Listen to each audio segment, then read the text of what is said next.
What's up, everybody? My name is Philip. I left my microphone at home, so I don't have a microphone. But this is the Basketball Podcast, and welcome back. It's been a long time since I posted my last episode, but ever since then, a lot of things have happened, and I'm back. This is another episode.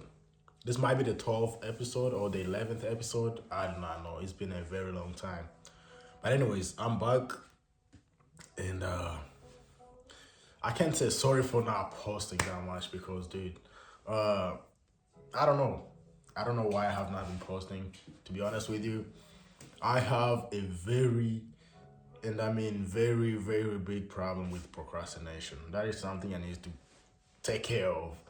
But at the same time, I get so stressed out about other things, like work especially, and then I get anxious about work, and I don't know whether I'm like ready enough for work or not. So I spend too much time trying to get ready for work, mentally and literally, to the point where I forget about other things that I'm supposed to be doing or other things that I actually want to do, like recording a podcast. You know what I mean? So, yeah, I'm back, and this is the next episode, 12th episode, 15th, I don't know, 16th, I don't know, but I feel like it's between 6 and 12. No, no, no, no, no, between 12 and 16. But anyways, I'm Philip, and I'm something interrupted me, and I think that was like an alarm clock just went off out of nowhere. But anyways, yeah, I've been just distracted a lot by other things. Also, like, bro, why the fuck do I not have that many subscribers on my YouTube channel? Like, I don't know what I'm doing wrong. You know what I mean? But like, go and subscribe, and then make sure you are watching. But that's crazy though. Like, I don't know. I gotta figure out what is it that people do to get subscribers. I feel like you guys be buying your subscribers because how the fuck have I like?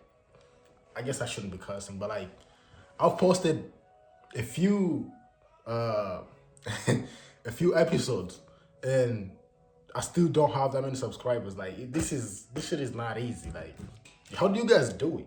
Like, how do you guys buy your subscribers? Because I feel like some of you guys do. Because how am I not doing? Like, how do I not have that many subscribers? But anyways, if you're subscribed to my YouTube channel, thank you so much, to the Basketball Podcast YouTube channel. Thank you so much. I appreciate you. But yeah, this is another episode. So, anyways, what have happened ever since I posted the last episode to now? The last episode, I was hanging out with Jyrek, one of my good friends, and we spoke a lot about music for like an hour. And that was the best conversation I've ever had with a friend that I've not seen in a while. So that was really cool. But ever since then, I ended up going to, I think, Kentucky for work. And when I got to Kentucky, I got so stressed out about work. I forgot, like, I didn't forget, but I didn't have enough time to record any episodes, like, at all. I don't know why I get like that. I get so stressed out about one thing, like really, really stressed out to the point where I forget about other things. And then I just try to focus on that one thing because I like being sure. I like knowing that I am ready for this instead of like being partially ready and then being partially not ready, or just giving this one specific thing a certain amount of attention and then giving something else another certain amount of attention. Like, I like making sure that I am quite ready for work. So sometimes that means that I'm not gonna be able to do other things. Sometimes I'm not even like, I don't have like a whole lot of things to do to get ready for work. But in my mind, I feel like, oh my god, I better make sure that I have this. Oh my god, I better make sure that I have this. Oh my god, I need to take a drug test. Oh my god, I need to like, where am I gonna stay? Oh, like, what am I gonna do when I get there? What kind of work is it? Who am I gonna see there? Like, there's so many little things that go on to like getting ready to travel for work. that takes so much of my time. And then when I get to work or to like a different city to for work, I have to also like get used to the town. You know what I mean? Like this new things, new environments. Of course, you get some amount of stress when you start a new like a new project or a new job somewhere. So I get that, and I always make sure that I'm ready for the next day. You know, maybe this is like my third time or my third day on the job or my second day. There's some things that I still need to figure out about work, about how work is gonna go and stuff like that. That kind of get my mind so busy and focused only on work, forgetting the fact that I also have like something else that I do on the side. You know what I mean? When I get to like a new city, sometimes I get a chance to take pictures.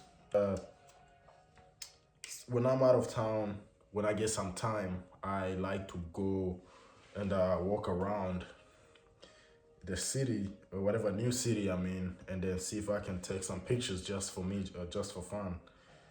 And instead of like getting sitting down and recording a podcast, I just go out there and take pictures.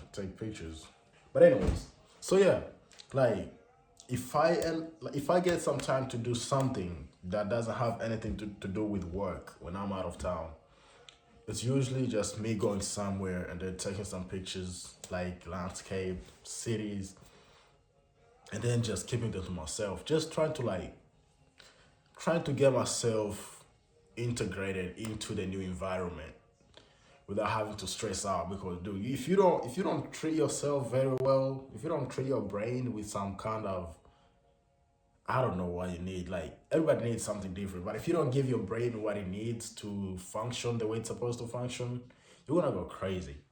Especially if you're living by yourself in a new city, you don't know anybody, nobody knows you, and you gotta figure out everything yourself. You know what I mean? So you don't have to only focus on making sure that you're working like very well the way you're supposed to work, or making sure that you're like just eating actually. Like some people don't like to eat. I like to eat. I'm different. So making sure that you're eating the right kind of food to sustain you with the right strengths physically and mentally to do what you're supposed to do. But you can go so crazy. You know what I mean? So sometimes I just have to go out there and just do small little bitty things, take a walk to make sure that I like integrated into the place that I'm gonna be staying at the moment. So that kind of takes my time away from actually sitting down like this and recording a podcast. You know what I mean? So yeah. Uh, what I'm gonna talk about, do ICE, the ICE agent people. I always try for the past like few months. I've been trying to like stay away from politics, but it's not easy. Like, how can I just be quiet? You know what I mean? Like, how can I not say talk about a problem that's affecting almost like every single person that sounds like me and looks like me and is from where I'm from, bro? It's not easy. I can't just be quiet. I try. Politics is a sensitive kind of thing, and when you talk about politics, it might make some people feel like a certain kind of way about you. But to be honest with you, I don't give a fuck. I was raised in a non-political kind of family. Like, we don't talk about politics. Like in my family, fuck no. Like not even a little bit. But at the same time, to be honest with you, most Africans my age have been affected by politics. Not even in one way or another. I want to say in every way. Literally in every way. Every African my age that I know of is where they are because of something that happened that had to do with politics. Maybe there's a war that happened back then when our parents were our age. And that's why we're here today. Politics is something that's so hard to ignore. You can try your best and be like, yo, I'm not gonna talk about politics at all. And then boom, something crazy happens and you're like, should I really not say anything? Like, I'm not saying that me saying anything is gonna change something big. But at the same time, You never really know, dude. You never know. And also at the same time, you can't just not think because it could be you, it could be somebody you know. And if it's a close friend, that means you lose a close friend. And you just can't stay quiet about stuff like that. I personally won't.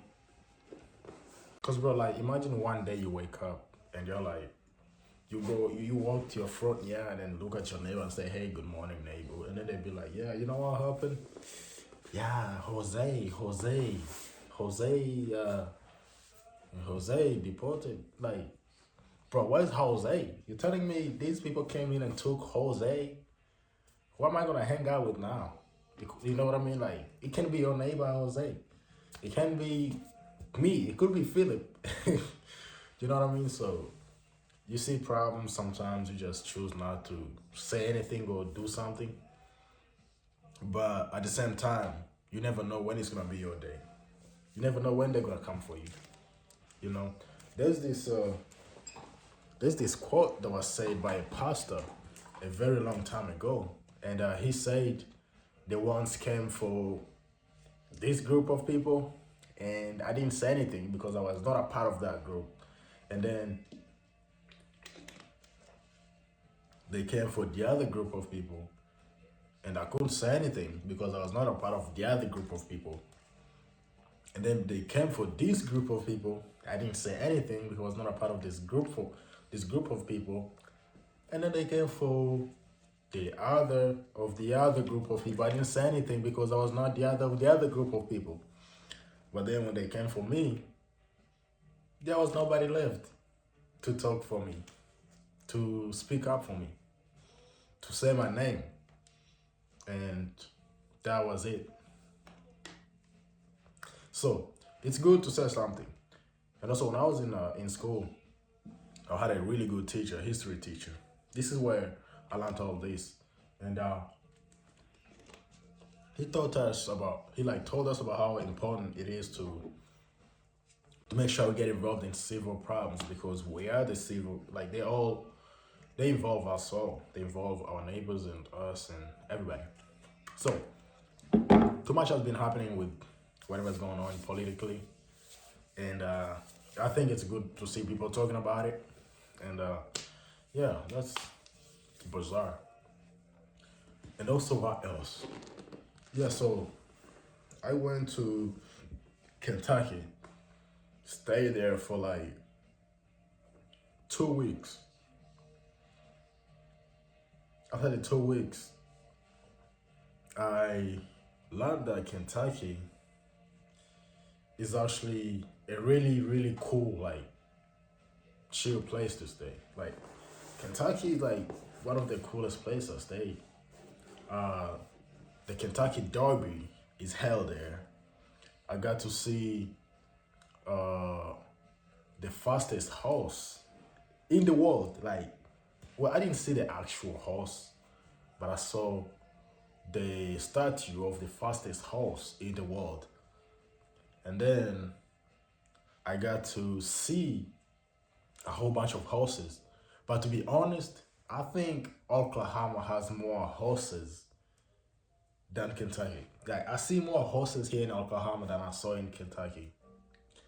And I don't know if Oklahoma is more southern than Kentucky, but Oklahoma is beating Kentucky by far when it comes to how many horses you will see on a random day. Literally, you'll be driving on a highway and then look to your left. It will be nothing but horses everywhere. That's one thing I'm starting to notice about states on the southern part of America, like southern states. I mean, I understand it's more like agriculture and stuff like that, but it's actually crazy. It's interesting how many horses there are out there. Like in Tennessee, you'll see some horses on the countryside, but you're not gonna see like a crazy amount of horses. But here in Oklahoma, you will see so many horses. You'll be like, who owns all these horses? Also, like, how are they just roaming around the field? They look wild. But I guess everything is owned by somebody. So it doesn't. It's crazy to me the amount of horses I saw last week. It was way too many horses. Why did this just turn off? Anyways, way too many horses, and I like that. I like horses. I never had to like had a chance to interact with one, but yeah, Kentucky does not have as many horses as Oklahoma. That's what I'm saying. And what else? Food. I haven't really went out that much. It's snowing. I was supposed to be at work, but because of snow, I've been stuck here. Uh, Another thing that I've noticed about Oklahoma, especially in the Tulsa area and the spot that I'm staying at, I feel like property is kind of inexpensive. If you're a young guy and you want to start a life, if you just want to like just be and just basically just start a life as a young person, buy a small house or build a small house and then just live there, start a life, have a job, and maybe raise a family. I feel like Oklahoma might be the spot, bro. Especially the kind of like the countryside, not too far out, like 20 minutes away from the city, dude. The land is like you can get 1 acre for like $10,000. I looked it up. I can you can like I be on Facebook Marketplace for like almost every day I'm on Facebook Marketplace, and there is always some kind of advertisement or some kind of sale that pops out for like a piece of land for like $10,000 an acre. So I think that's not too expensive, especially if you stay in Tennessee. Tennessee, I mean, there's some spots where you can get like an acre for $10,000, but it's not anywhere close to the city, like not even close. So here in Oklahoma, I feel like it's really nice and not very expensive too. So I feel like you would also have to think about the weather. Like the weather here, it's the like it's the coldest I feel like I have personally ever felt. It is let me see. Bro, it is 3 degrees outside. Like 3 degrees. This is crazy. Yeah. 3 degrees outside. That's how cold it is here. I was supposed to go to church today.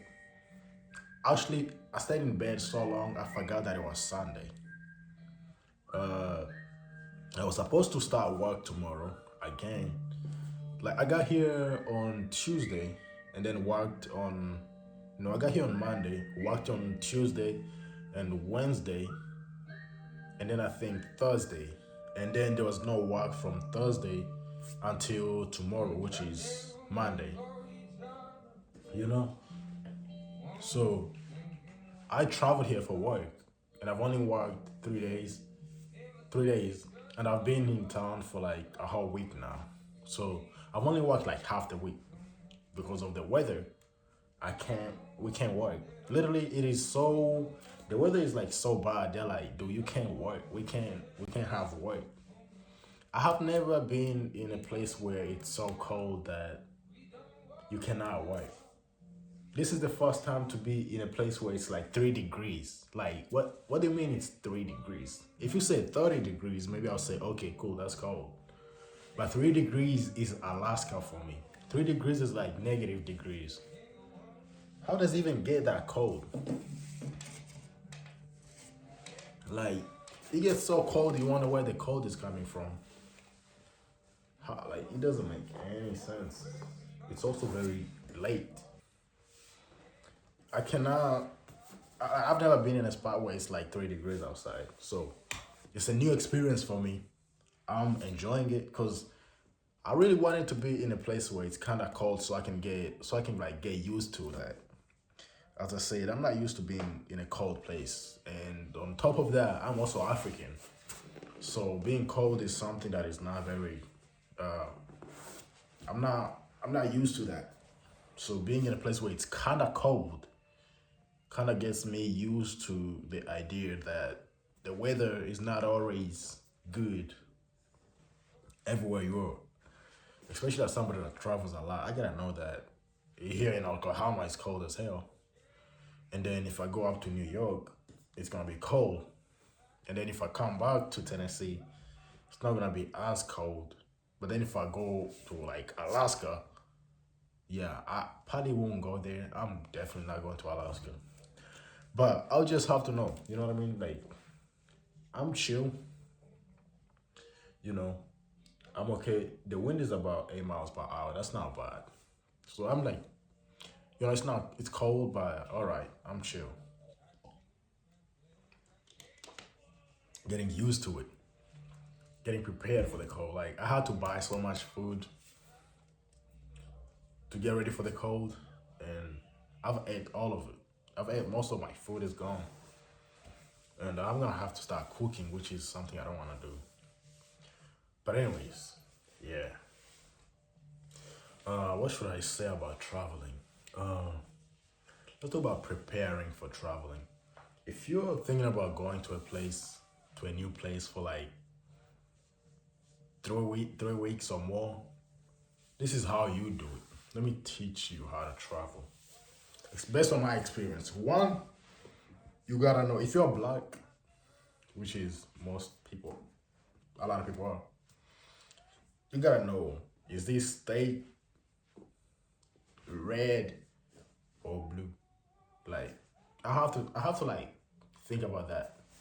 And then if it's blue or red, that will determine the way I expect the state to be when I get there. You know what I mean? Like, there's a way you act when you're around. There's a way that I behave or I act when I'm in like a blue state compared to if I'm in a red state. You know what I mean? If you're in a like blues kind of state, there's so many people around with some ideas that are very progressive. So that means that they are more open minded, and then you can talk almost, like almost anything. You're like around people that actually think in a way uh, that is positive. And then when you're in like a red state, you just you're around people who might not be thinking the way you're thinking, but pretend like they are thinking the way you're thinking. And then once they get to know the way you think, they might try to be like label you as somebody who's a certain way that they don't that that's not in their favor. So check that. Is it a blue or is it red? Second, uh, what's the weather gonna be like? You gotta know what's the weather gonna be like before you even get there, dude. Like, I knew it was gonna get cold here. I just didn't know it was gonna get that cold. It's like 3 degrees, as I said. I didn't know it was gonna get 3 degrees cold. So check the weather. Police. How does the police act there? Do they just arrest people? Do they just stop people? How strict is the traffic laws? Because, dude, everywhere I'm driving here, there's cameras everywhere. You know what I mean? Like, when I'm talking to the locals here, I tell them that, hey, there's cameras everywhere. I don't know how you guys drive. And they're like, oh, it might not even be a camera, bro. I'm like, nah, I'm not gonna speed because when I look, there's a camera there. Every traffic light, every one of them. In Tennessee, man, you can drive for miles and not even see one camera on a traffic light. But here, dude, they got the money for it. So they'll buy all the cameras they need to make sure that you don't speed up or anything like that. I hope I don't get a ticket in the mail for sure. Like, literally, I really feel like I might. Because sometimes I just notice that there's a camera when I'm already past the place. Second, so we already went through the state politics, how strict police is, the weather, and also we gotta make sure that if you're like one of the people who like going to the gym, and you try to keep your routine the best way you can without skipping any gym days, whatever, you gotta make sure that your gym is somewhere close to the place you're gonna be staying, or else you're gonna end up spending a whole week without going to the gym, or the whole 2 weeks. Or you can just pay extra for like another gym membership. And also, financial institutions. Does the state or the place you're gonna be staying have your bank there? You know what I mean? If you're traveling to a place and you didn't have like you didn't keep enough money in your card or in your checking account, they can very easily access it. And you're going to a completely different county or to a different city. And then when you get there, you find out that they don't have your bank there and you're running out of money. Dude, you're gonna struggle. You're gonna run out of money. You wouldn't even know what to do. It happened to me once and it will never happen again. So you're gonna check if they have your gym, if you like going to the gym often. You're gonna check if they have your bank there. You know what I mean? Like if they don't have your bank, make sure you just keep enough money on you or enough money very close to where you can reach it. Third, what's gonna be around there? Like, is it a city? Is it a county? Is it a small town, big town, and stuff like that? Sometimes you don't get to choose exactly where you stay. You know, you just gotta chill out, get to know the place, and then decide where you're gonna completely land and settle. That's what you want. Time will tell you.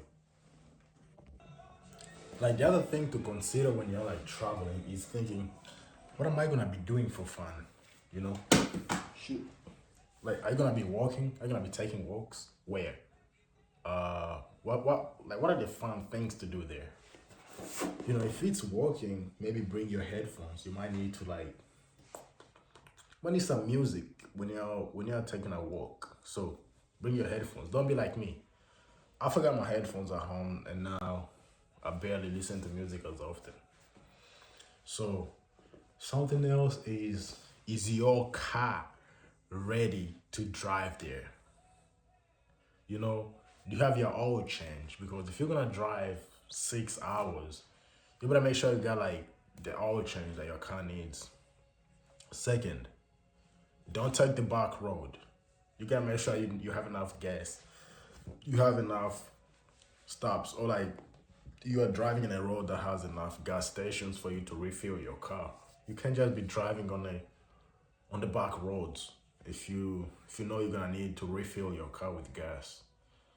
Uh, yeah, just making sure your car is literally in good condition to make that drive. Uh, Second, tell people where you're going. Don't be like me. Like right now, my parents think I'm in like Kentucky, but I'm not in Kentucky. Obviously, I'm in Oklahoma. 10 more, 10 more hours away to where they think I am. They think I'm in Kentucky, which is like 2 hours.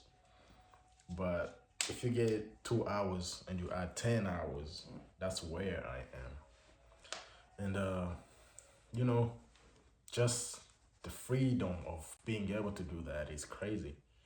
You can just decide that, hey, I'm not gonna do this, I'm gonna do this instead. When you're grown, you can do it, and no one's gonna stop you. And that's what I kind of do. You know, you got free will, and I make sure that I use it. I feel like I got like a lot of it. It's crazy. With the kind of work that I do, you can just you go in so many places and just do the work. You know, I think it's amazing.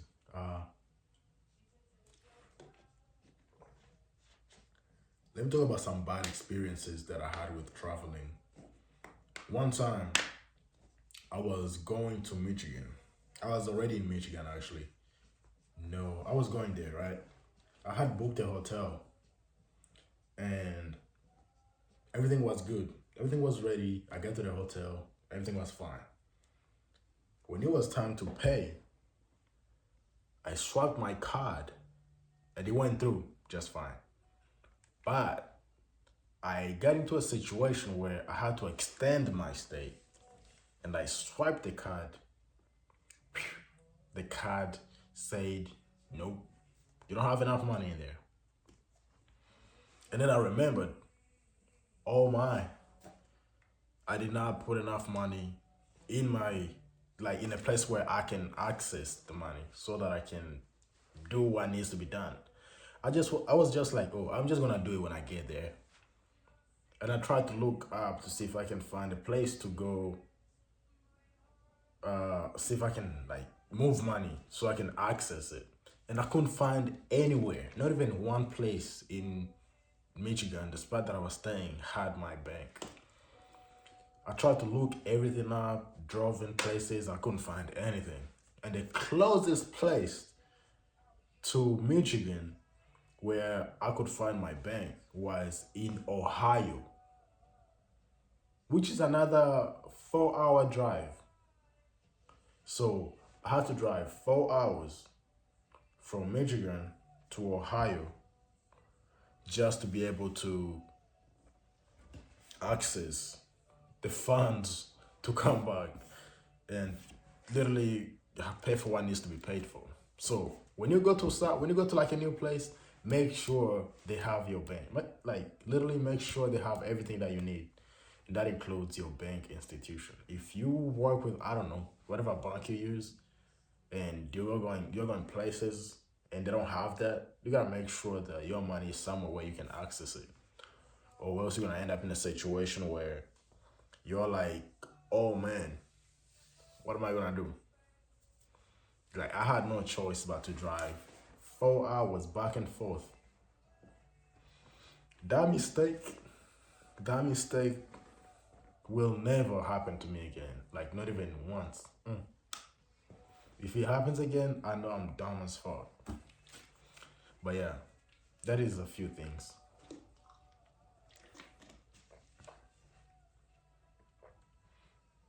Salute. Thank you so much for watching the Bad Cigarette podcast. It's Philip.